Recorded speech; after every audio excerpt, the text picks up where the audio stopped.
You should be proud of that right there. Don't worry if you don't make it any further. This is an assault on a sovereign nation. This is outrageous and unacceptable. You're going to blame me because you made a bad business deal. These are good deals, and we want to thank Google for the very constructive discussions that they have been having with stakeholders.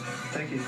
Facebook was wrong. Facebook's actions were heavy-handed, and they will damage its reputation here in Australia. Who are you? We're the Australian government. I mean, what do you do?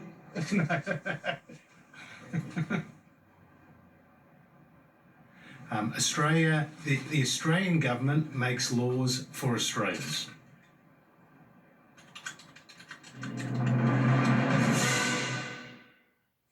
So good. Josh the Enforcer. I love it. All right, well, time for Talking Pictures. Our panel, Raph Epstein, Karen Middleton and Samantha Maiden, will be back very shortly with some final observations. Let's hear from Mike Bowers now.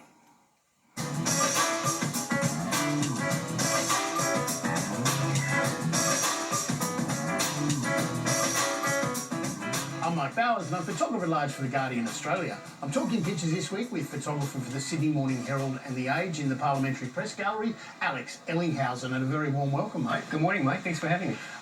Alex, Parliament House and the country this week was rocked by news of an alleged sexual assault in a Crown Minister's office. And the more we hear about it, the more... The worse it seems to get. Alex, there was literal hand-wringing going on. The Prime Minister, during the press conference, which is now infamous for him saying, I spoke to my wife, Jen, was clasping his hands really quite tightly behind his back. We followed his body language a lot over the past decade. Yeah, it struck me. It was different. He was very uncomfortable doing it. And he had to answer the questions. It wasn't something that he could say it was on-water matters he couldn't answer. It wasn't something that he could say it was a matter for somebody else. Yeah. It was good old-fashioned, what did you know, when did you know it? Yeah, it's lots of conversations going on within the House and around the corridors of Parliament about the culture in this building. And it's a conversation that does need to be had. It was the 13th anniversary of the apology by Kevin Rudd to the Stolen Generations, and they had speeches in Parliament, and afterwards Anthony Albanese leapt to his feet and followed the Prime Minister out. Yeah, and they had an animated conversation outside the chamber for 1 or 2 minutes after that. You don't see that very often. No, not at all. Linda Reynolds, who was Brittany Higgins' boss at the time of the alleged sexual assault, even had a hard time this week answering a non-related question during question time. She shortly exited the chamber after that. Yeah. I sometimes wish I was a cartoonist and I could draw, Alex, because Matt Golding has done Men at Work. He sort of summed up this week. It's the culture of the place. Yeah, it really is. And this lovely Cathy Wilcox. But Prime Minister, why didn't you know about this sooner? Look, I don't hold the hose. Yeah. And you know what? This is going to be a line that is going to follow him for a long time. Yeah. He is the gift that just gives and gives to us still photographers, isn't he? The member for New England, Barnaby Joyce. Oh, look, he's in the news again this week because he's calling for the Clean Energy Finance Corporation to invest in coal. You kind of wonder whether they're trying to shovel him out the door by putting him really, literally at the door. At the door, yeah. Yes. You don't get more backbench than at the door. Facebook unfriended the whole of Australia, Alex, and David Pope's take on it is, Mark, you Zuckerberg, wait, you turned off all Australian news, even the life-saving emergency info?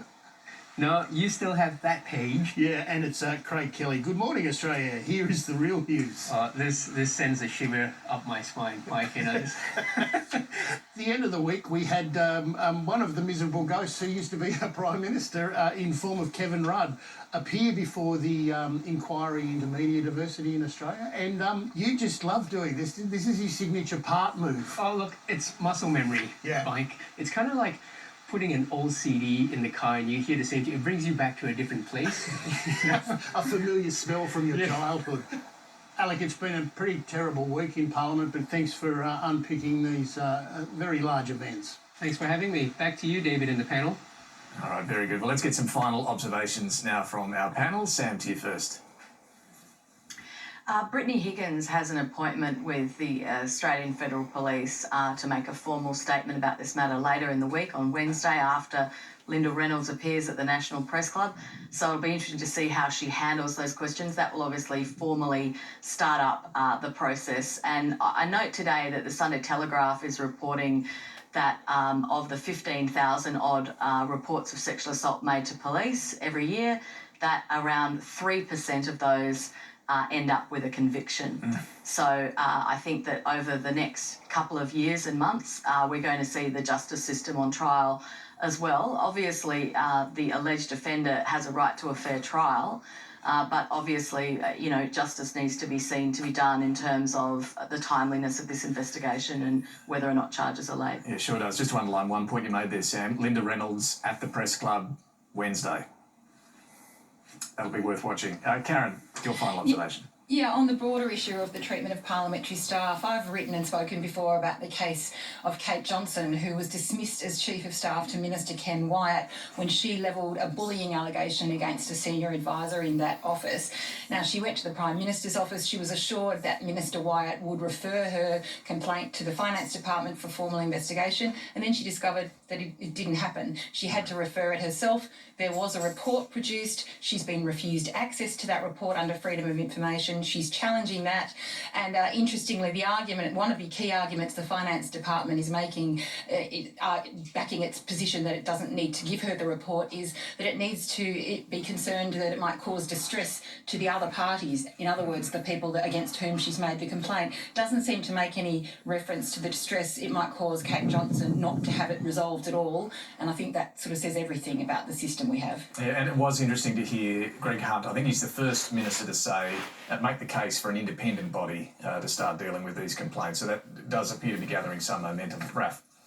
Obviously, the media code, the test will be over time if the smaller media players 3 or 5 years from now are still getting some extra money. And because Paul Fletcher, the Communications Minister, loves to point out when an ABC journalist asks about ABC funding, some more food for thought for him. There's enhanced news funding. We get our big pile of money that pays for most things. The enhanced news funding pays for rural, regional business reporting, investigative reporting.